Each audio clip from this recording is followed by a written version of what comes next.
the one who has made your life hell. জিতের কেউ বলে বিপ্লবী, কেউ বলে ডাকাত। হাইপ এত কম কেন? একটা সময় ছিল জিতের নতুন সিনেমার পোস্টার বেরোলেই টলিপাড়ায় শুরু হয়ে যেত আলোচনা। ট্রেলার আসার আগেই তৈরি হয়ে যেত বিশাল হাইপ। আর জিতের অ্যাকশন লুক দেখলেই দর্শকদের মনে একটা প্রশ্ন আসত, এই সিনেমাটা কবে আসছে? কিন্তু এবার জিতের নতুন সিনেমা কেউ বলে বিপ্লবী, কেউ বলে ডাকাত নিয়ে যেন সেই পুরনো উন্মাদনাটা কোথায় হারিয়ে গেছে। কারণ নম্বর 1, জিতের পুরনো মাস ইমেজ কোথায়? জিত মানেই একটা সময় ছিল অ্যাকশন, মাস ডায়লগ, স্টাইলিশ এন্ট্রি, আর হলের মধ্যে দর্শকদের চিৎকার। সাথী থেকে শুরু করে একের পর এক কমার্শিয়াল ছবিতে জিত নিজের একটা আলাদা ফ্যান বেস তৈরি করেছিলেন। কিন্তু সময় বদলেছে। এখন দর্শক শুধু নায়ককে দেখতে হলে যান না, তারা দেখতে চান গল্প কেমন, ট্রেলার কেমন, অ্যাকশন কেমন, ক্যারেক্টার কতটা পাওয়ারফুল। আর এখানেই কেউ বলে বিপ্লবী, কেউ বলে ডাকাত ছবির সামনে বড় চ্যালেঞ্জ। কারণ এই সিনেমায় জিতের চরিত্রটা শুধুমাত্র একজন কমার্শিয়াল হিরো নয়, এখানে রয়েছে ইতিহাস, বিপ্লব, রাজনীতি, আদর্শ এবং একটি জটিল চরিত্রের গল্প। ফলে জিতের পুরনো মাস অডিয়েন্সের একটা অংশ হয়তো এখনও বুঝে উঠতে পারছেন না এই সিনেমাটা আসলে ঠিক কেমন হতে চলেছে। কারণ নম্বর 2, নামটাই কি দর্শকদের কনফিউজ করছে? ভাবুন তো, একটা সিনেমার নাম কেউ বলে বিপ্লবী, কেউ বলে ডাকাত। নামটা নিঃসন্দেহে ইন্টারেস্টিং, কিন্তু সাধারণ দর্শকের কাছে এই নামটা প্রথম শুনেই সিনেমার জনরা বোঝা কঠিন। এটা কি পিওর অ্যাকশন মুভি, নাকি হিস্টোরিক্যাল ড্রামা, নাকি রেভলিউশনারি স্টোরি, নাকি গ্যাংস্টার স্টাইল ফিল্ম, নাকি বায়োগ্রাফি? এই কনফিউশনটাই হয়তো হাইপ তৈরিতে একটা সমস্যা তৈরি করছে। কারণ আজকের সোশ্যাল মিডিয়া যুগে দর্শকদের অ্যাটেনশন পাওয়ার সময় খুব কম। আপনি যদি কয়েক সেকেন্ডের মধ্যে দর্শককে বুঝিয়ে দিতে না পারেন এই সিনেমাটা কেন দেখতে হবে, তাহলে হাইপ তৈরি করা কঠিন। কারণ নম্বর 3, প্রমোশন কি যথেষ্ট জোরালো? এটা হয়তো সবচেয়ে গুরুত্বপূর্ণ বিষয়গুলোর মধ্যে একটি। একটা বড় সিনেমার জন্য শুধু পোস্টার বা টিজার যথেষ্ট নয়, দর্শকের মাথায় সিনেমাটাকে বারবার ঢুকিয়ে দিতে হয়।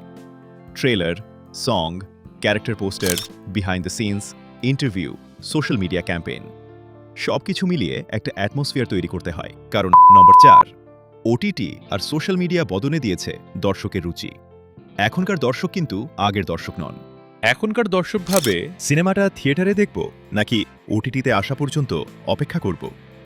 তাই শুধু জিতের নাম দিয়ে আগের মতো হাইপ তৈরি করা এখন আর সহজ নয়।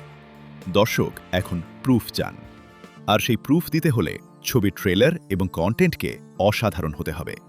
কারণ নম্বর 5, জিত এমন একজন অভিনেতা যার কাছ থেকে দর্শকদের প্রত্যাশা সাধারণের থেকে অনেক বেশি। কিন্তু এখানেই রয়েছে বড় টুইস্ট। হাইপ কম মানেই কি সিনেমা খারাপ? একদমই নয়।